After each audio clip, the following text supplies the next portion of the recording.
We are really blessed today because Ali Noorani is one of the best people who can respond to what I read in your reflections on the readings.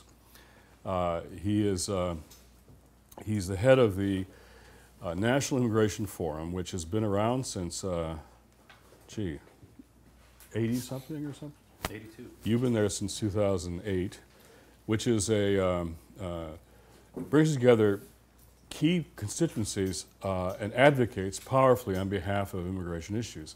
Business, law enforcement, immigrant groups, and of course the faith community. He has been really our facilitator and coordinator for the Evangelical Immigration Table, which I've told you about. Now, I've said to them before, I've worked with the faith community for a long time, and I learned how to do that by working with gangs for many years, Crips and Bloods and Vice Lords. I worked with them for a while, which helped get me ready for working with the churches. So Ali's had some experience of working now with this politics of faith-based groups and organizations. So more than a decade of successful leadership in policy advocacy. You're from California, son of Pakistani immigrants himself. And he's going to give us a sense of where things look now in immigration and what the prospects are for change. In your readings this week, you were saying your reflections, how you all see this makes so much sense, but your words were discouraged and dubious about how much this will ever change. So this is the person who can tell us most about it. And more than anything else, I have come to admire Ali so much as an advocate, as an analyst, as somebody who can convene people and bring them together. And speaking for myself and many in the faith community, he's become a great ally and a dear friend. So it's a blessing for me to bring him to you today, and we are grateful for your time that you set aside to meet with us. This is a terrific class, and I introduce you to my friend, Ali Noorani. Let's give him a warm welcome. Well, thank you, Jim, and I really want to not only thank you for the invitation today and the opportunity to speak to everybody, but also for your leadership and your guidance in terms of working with the faith community and you know, helping myself and the forum just play a really small role in a very, very important important kind of work that's happening right now within the faith community, but I think also within the country in terms of faith communities coming together around whether it's immigration reform or poverty or climate. It's reassuring to so many people to see leaders of the faith community really come together, not only as themselves, but you know, bring their communities, congregations, flocks with them.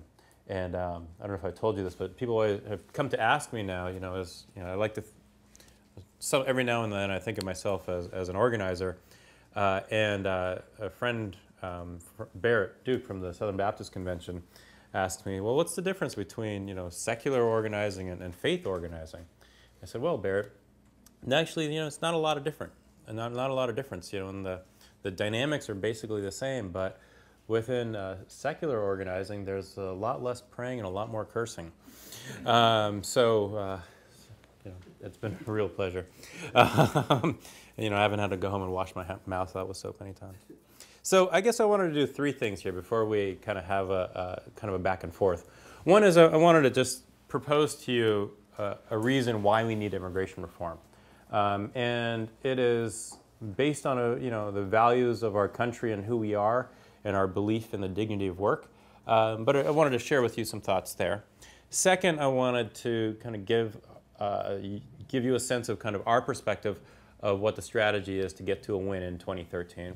And then third and finally, what could 2013 look like? What could the 113th Congress look like in terms of pushing for immigration reform? And why is the work of the faith community so incredibly and critically important moving forward? Does that sound okay? Okay.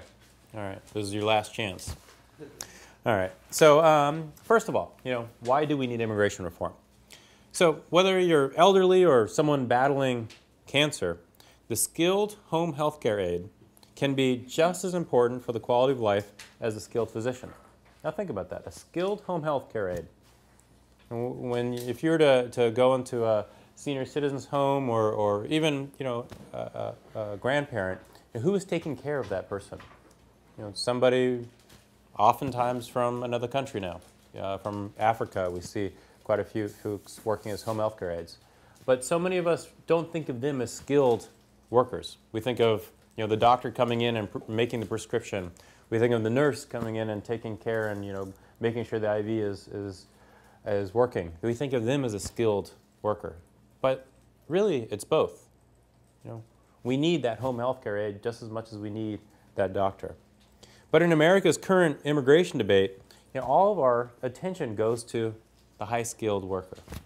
And from our perspective, it not only causes a problem within the immigration debate, but also I think there's a real challenge for us as a country.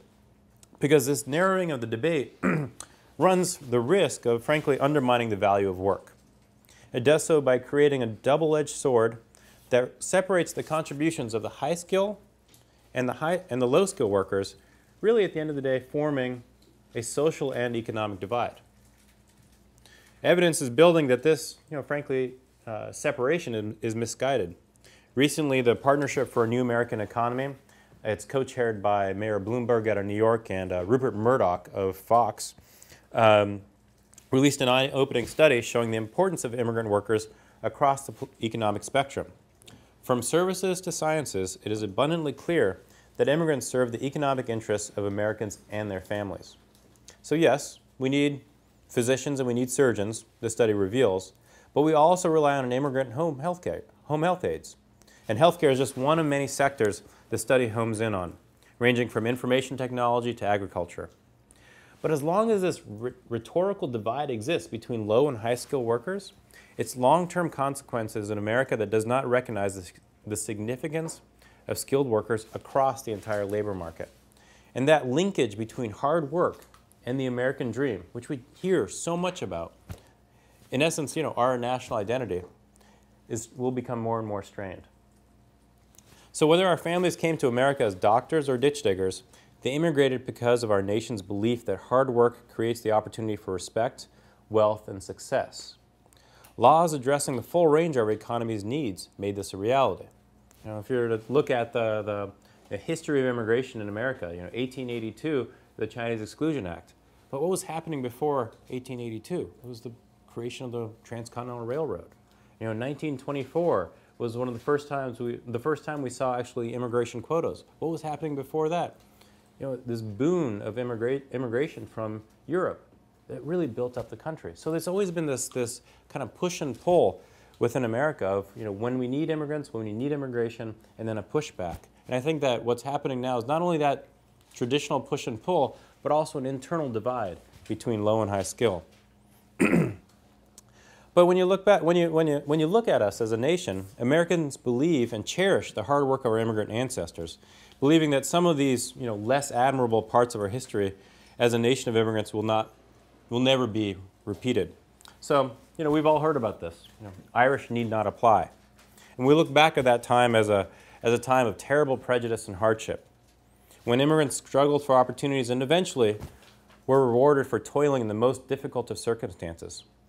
Now, you know, families across the country celebrate the fact that according to the 2010 census, people of Irish ancestry exceed the national average when it comes to holding a bachelor's degree or higher, and that households headed by Irish Americans have a higher median income than households overall, and lower rates of poverty.